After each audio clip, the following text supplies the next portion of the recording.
Our main scripture text this morning comes from the book of Genesis, the 41st chapter, beginning with verse 25. Then Joseph said to Pharaoh, "Pharaoh's dreams are one and the same. God has revealed to Pharaoh what he is about to do. The 7 good cows are 7 years, and the 7 good ears are 7 years, and the dreams are one. The 7 lean and ugly cows that came up after them are 7 years, and the 7 empty years blighted by the east wind, they are the 7 years of famine. It is as I told Pharaoh. God has shown to Pharaoh what he is about to do. There will come 7 years of plenty throughout all the land of Egypt. And after them will also arise 7 years of famine, and all the plenty will be forgotten in the land of Egypt. The famine will consume the land. The plenty will no longer be known in the land because the famine will follow it, for it will be very grievous. And the doubling of Pharaoh's dreams means that this thing is fixed by God, and God will shortly bring it about. Now, therefore, let Pharaoh select a man who is discerning and wise and set him over the land of Egypt. And let Pharaoh proceed to appoint overseers over the land and take 1/5 of the produce of the land of Egypt during the 7 plenteous years. Let them gather all the food of these good years that are coming and lay up grain after the authority of Pharaoh for food in the cities, and let them keep it. That food shall be a reserve for the land against the 7 years of famine that are to befall the land of Egypt, so that the land may not perish through the famine." The proposal pleased Pharaoh and all his servants, and Pharaoh said to his servants, "Can we find anyone like this, one in whom the Spirit of God exists?" So Pharaoh said to Joseph, "Since God has shown you all this, there is no one so discerning and wise as you. You shall come over to my house, and all my people shall order themselves as you command. Only with regard to the throne will I be greater than you." Here ends the reading of God's holy word. May God bless it for our hearing and understanding. 40 years ago, the average savings rate in American households was around 10% of income. The average savings rate today is about 4%. And it's not because we're giving it all away. In the same time period, the giving rate to charities has dropped nearly in half, from about 4% to a little over 2% of our income. So, we give less, we save less. What are we doing with our money? Well, for one thing, we are building and buying bigger houses. Houses have increased in size by about 25% over the last generation. I mentioned in a few weeks ago that my 3 generations of my family kind of illustrate that reality. My mom grew up in a household with 8 children. My grandparents' house was maybe a little over 1,000 square feet and had 3 bedrooms, tiny bedrooms, meaning that 8 children shared 2 bedrooms. I grew up in a 3-boy household, and we also had 3 bedrooms, one for my mom and dad. First, my brothers and I shared one, and then later I had one by myself, but they shared a bedroom until I went off to college. Now I live in a house with 4 bedrooms, so each of my 3 children would have their own space. Just the upstairs in my house is about the same size as my grandparents' whole home. If my grandfather were still alive, he would think my house wasteful. And he might be right. The problem with bigger houses is that houses, right? They're like vacuums. They will suck stuff into all those empty spaces, right? You think when you move from a smaller house to a bigger house, you have all this space for your stuff, but almost immediately your whole house fills up because they are like vacuums. They just suck it all in, right? And we buy a lot of stuff, right? We all have enough stuff that even the cycle of fall yard sales cannot keep the tide from filling our places up, right? Walmart and Amazon have made it possible for anyone of any income to have lots of stuff. And much of this stuff that we have in our bigger houses, we bought by pulling out a piece of plastic from our wallets, or now using our phone and showing that, right? We have not saved our pennies for months or years. Debt in the average American household has increased fourfold in the last generation. 40 years ago, I can remember that my father had a $500 limit on his Visa card. That's almost laughable now, right?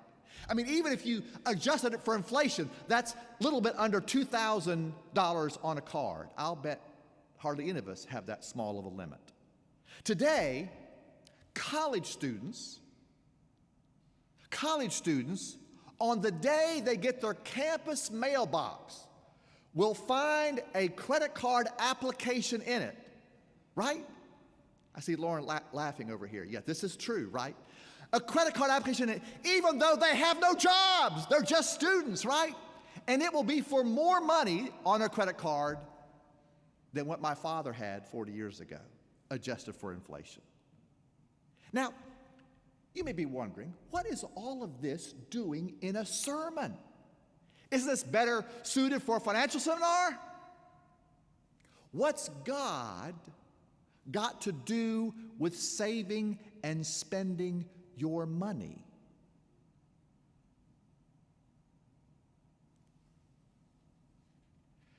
There has been a cultural shift in America the past couple generations, as I've tried to indicate by these illustrations.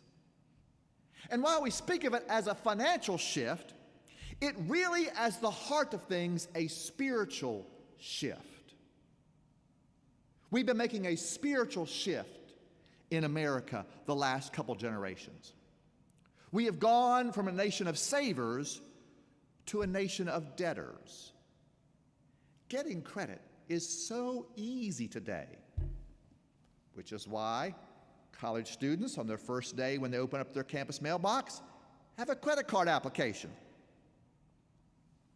In fact, credit card companies make it so easy to have credit cards that they are willing to give credit to just about anybody, even though they know many people will not make their payments. Elizabeth Warren, when she was just a college professor before she became a politician, wrote a book entitled The Two-Income Trap, in which she discusses in one of her chapters when Citibank invited her to be a consultant for them about their high default rates on credit cards. After spending a couple of weeks looking through their books, she met with their top staff and told them that she thought she could help them to cut their bankruptcy rate by 50% simply by stopping the issuance of credit cards to persons in financial trouble. She was thanked for her time, but was informed that that's where they make most of their money on credit card profits. They were hoping she would find some other way in which they could cut their losses. That just makes you say, wow. At least it did me. Now, let me first say, I am not anti-bank or financial institutions. My wife is a financial advisor. Most of the funds that we have saved over the year are money she's made. They don't pay preachers that much, you know. And we use credit cards to buy almost everything we purchase. But when the monthly bill comes in, we pay it off 100% every month.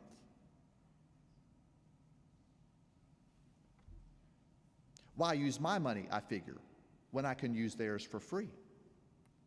Credit is easily available because it is profitable for the banking industry. Because most people do not pay off their bill 100% every month. And it has changed America.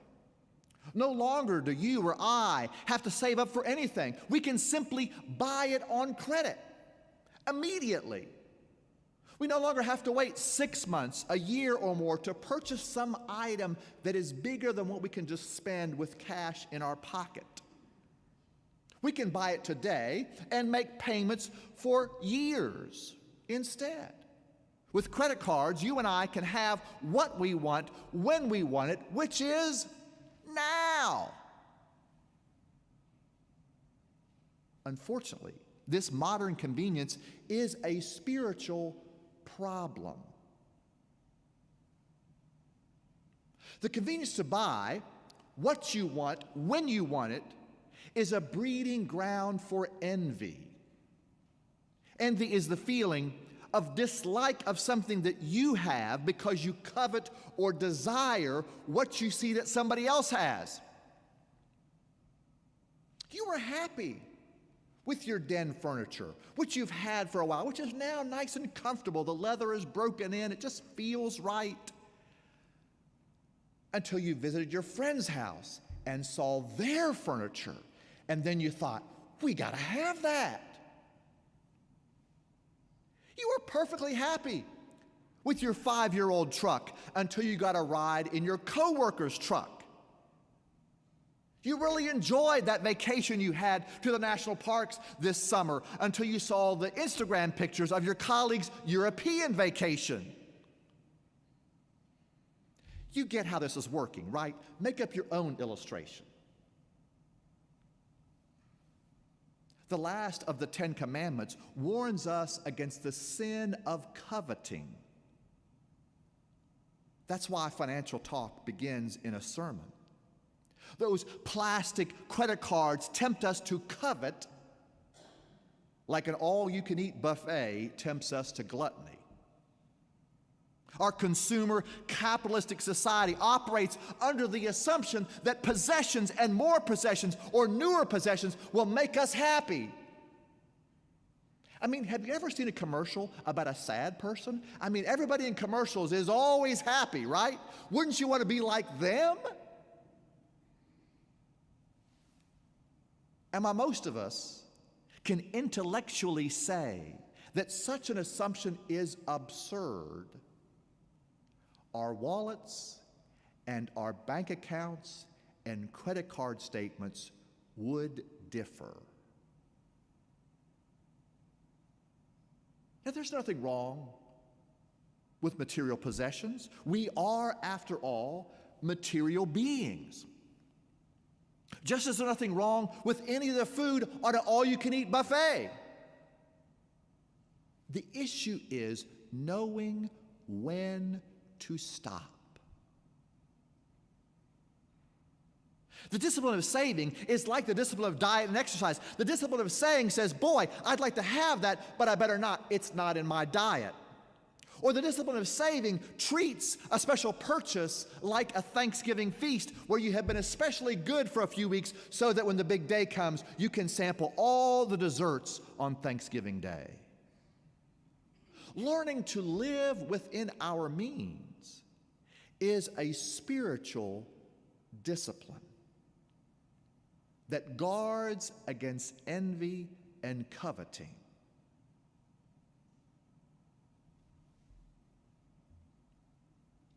In our passage today, Joseph, who was one of the 12 sons of Jacob, the father of the nation of Israel, Joseph becomes the Egyptian Pharaoh's right-hand man. Earlier in Genesis 41, Joseph was brought to Pharaoh to interpret a dream because all of Egypt's wise men could not interpret this dream for Pharaoh.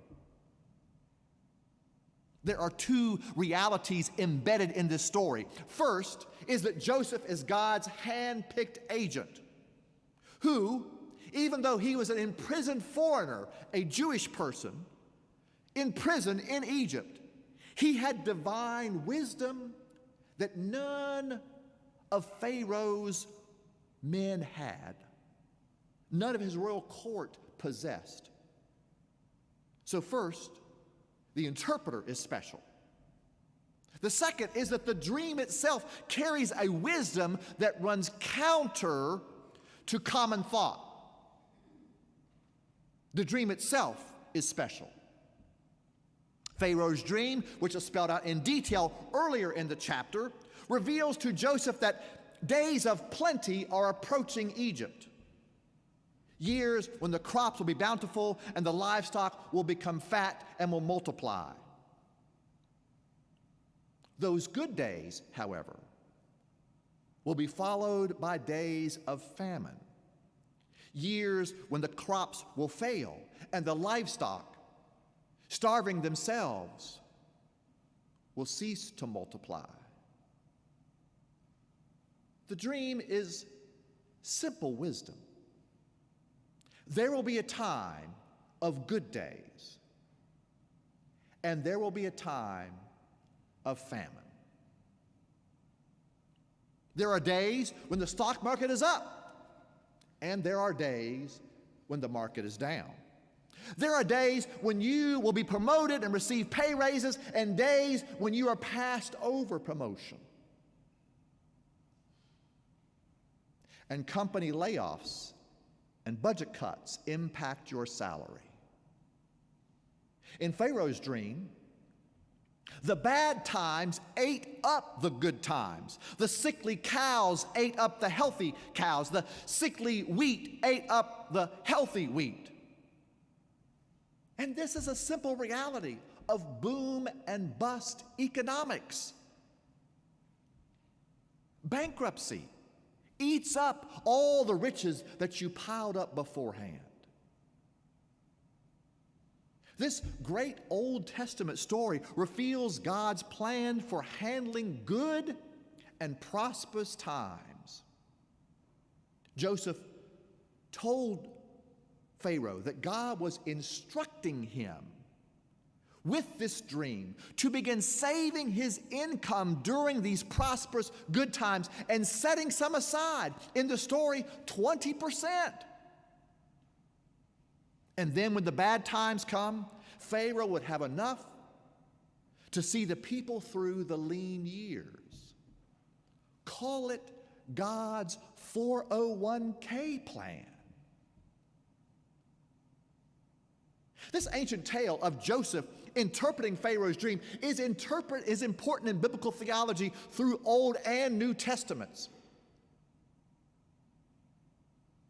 The whole story is just about replicated in the book of Daniel, where Daniel is interpreting dreams for King Nebuchadnezzar.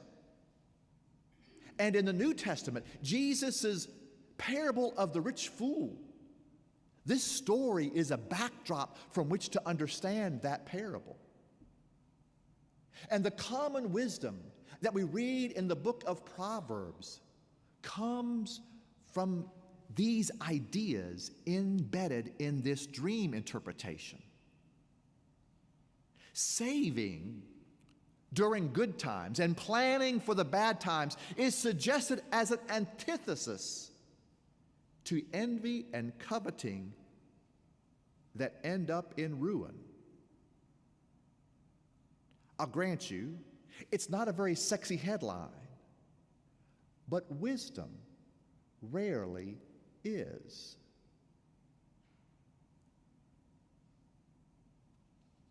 Living within our means, saving significant portions of our income, saving for bigger purchases for months on end, rather than impulsively buying with a credit card.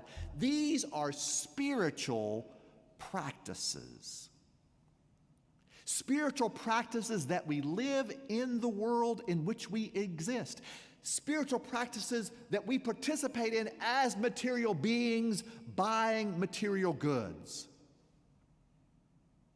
They are disciplines that help us to learn to be satisfied with what we have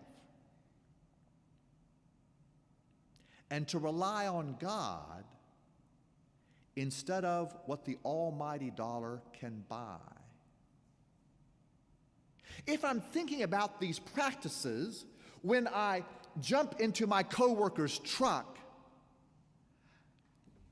I compare them as trucks, not as me as a person who's not as cool as my coworker, right? I mean, that's why we buy so many of the things we buy, right? Our trucks, our den furniture, other clothing items, they're not really worn out. We just want to have this projection of ourselves that we want others to see, right?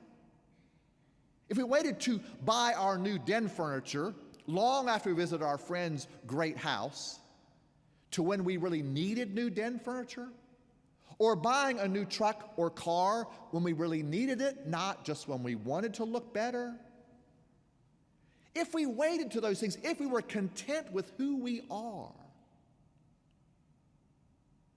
not only will we save more money, but we would learn to like ourselves as we are better. Pharaoh's dream is a reality in life. Each of us will have prosperous days ahead and days of famine. Some of us will have more of one than the other. Who can tell at this point in our lives? Joseph's interpretation of Pharaoh's dream asks us to be God's answers to our prayers.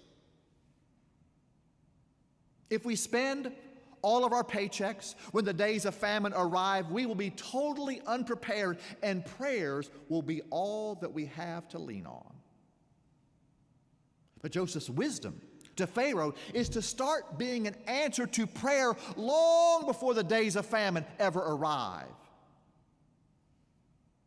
So yes, celebrate and be grateful when the days of plenty are here.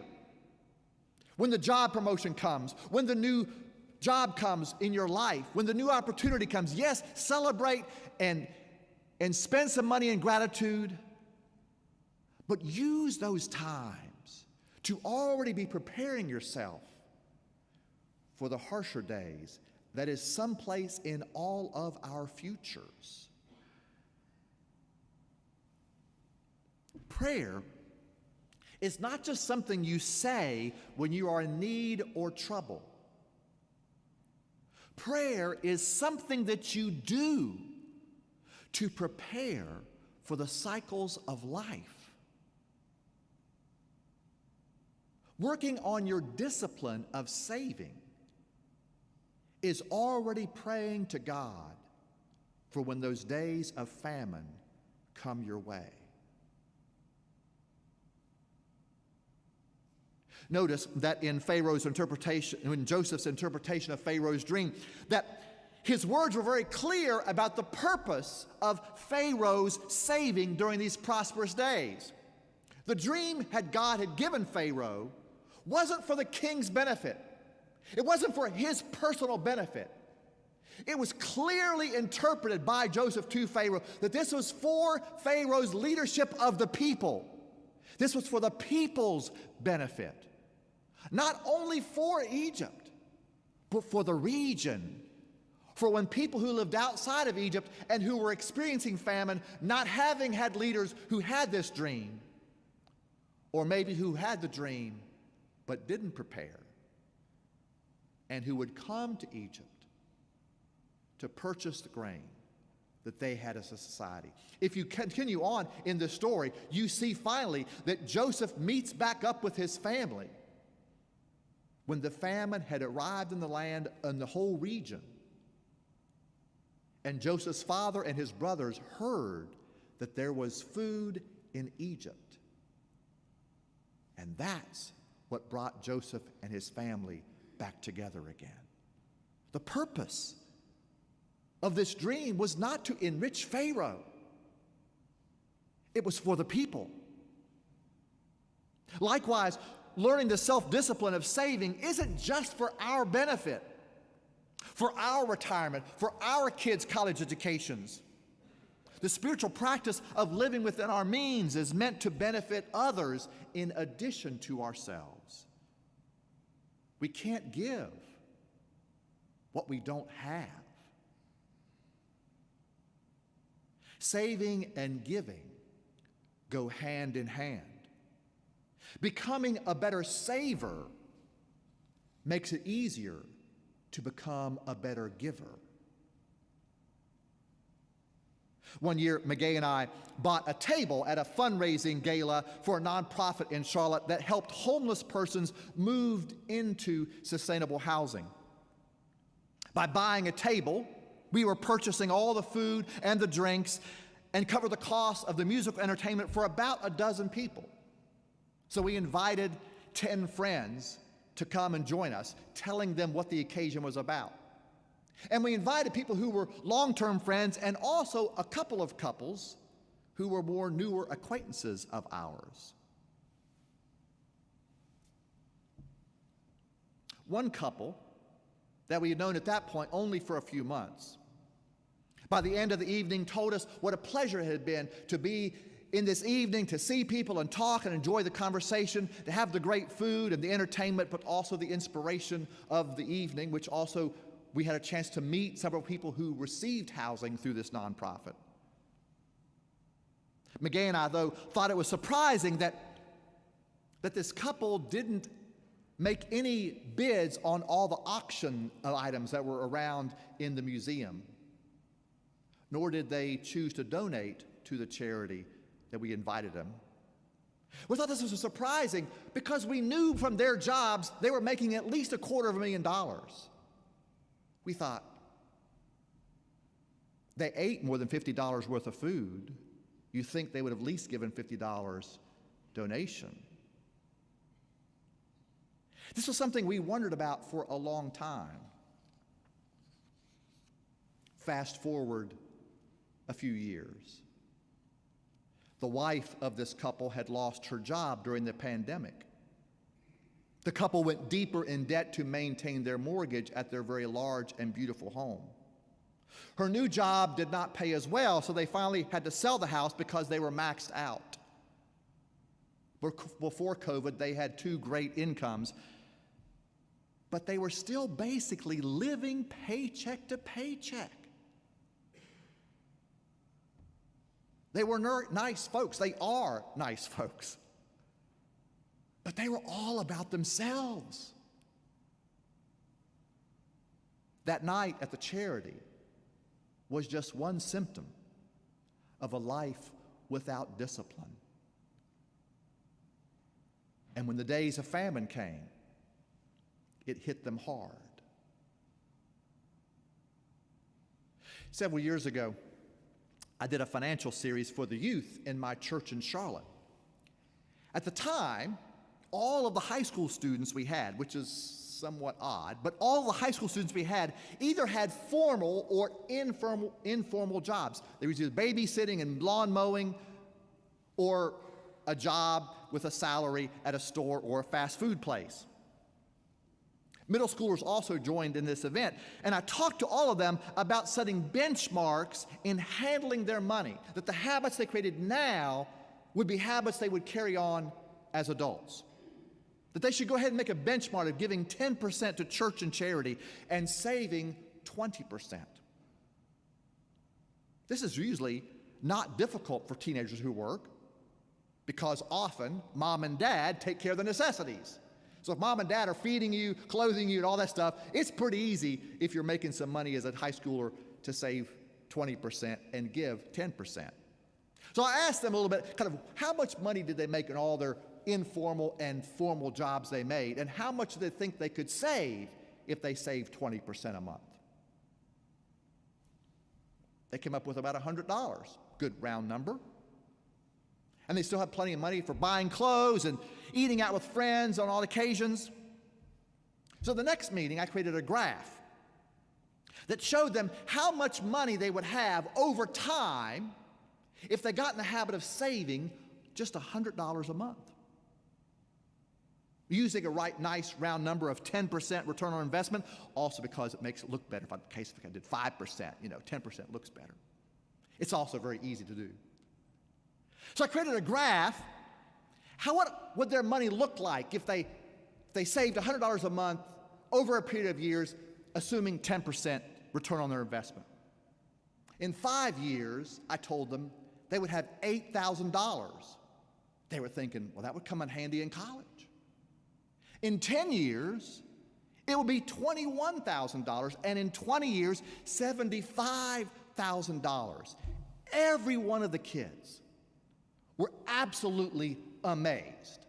They had no idea. That's what compounded interest does. And one of them said, that gives me a purpose for the money I'm making. Most of the time, I don't think about the money I'm making. I just go spend it. And I buy a lot of stupid stuff. But now, this helps me to see that the money I'm making can have a purpose for my future if I just save a little bit of it. That gives me a purpose for the money I'm making. Drew was just 16 years old when he said that in our youth group session. Great wisdom for one so young. Joseph's last word to Pharaoh about his dream was about purpose and about how it takes planning to put your purpose in place. The last words are about setting overseers and putting someone in charge of all this. If you don't plan it, your purpose never gets in place. When you find a purpose for your money that you make and create plans to save it and to give it, this will make it easier for you to save. If you find your purpose for this and then create plans for it, it's easier to save, it's easier to give, it's easier to be content with who you are and what you have, and to fight off envy and coveting, because what you have becomes a part of a larger purpose. And it's easier to prepare for the days of famine when they arrive. May God give you a purpose and help you create a plan for the money you make. May it be so. Amen.